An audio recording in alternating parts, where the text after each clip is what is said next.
দ্বিতীয় নিবেদন আগাম বাংলা নববর্ষের শুভেচ্ছা জানিয়ে কবি রামচন্দ্র পালের লেখা কবিতা বাঙালি। পান্তা ভাতে ইলিশ ভাজা খাচ্ছে পয়লা বৈশাখে, সন্দেহ নেই 100 জাত বাঙালি কই তাকে। বৈশাখ মাসে নতুন বছর, চড়কে গাজনে খালে খাটা, দুই পারেতেই এক বাঙালি, ঢাকা থেকে কলকাতা। রসগোল্লা, মন্ডা, মিঠাই, লুচি এবং সন্দেশে রুচি জানে বুঝবে সঠিক সেই বাঙালি সব দেশে। পাঞ্জাবি আর ধুতির মোচা, সামনে যারা পথ হাঁটে, নিকট বাবু ভালো মানুষ, দুঃখে সুখে সংকটে।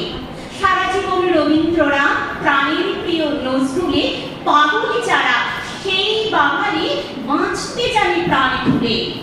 বাংলা ভাষা কণ্ঠে যাবে কবিতার বাংলা গান, সেই বাঙালি ঠিক বাঙালি, না হিন্দু না মুসলমান।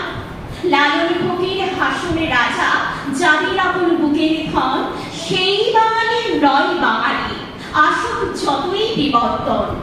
অন্তত যার হাতের কাছে এক কবিতার বই থাকে, তিনি খাঁটি পরিপাটি, হক বাঙালি কই তাকে। সঞ্চিতার সঞ্চয়িতা যাদের ধর্মগ্রন্থ হয়, বাংলা মাটির সেই বাঙালি ছড়িয়ে আছে বিশ্বময়।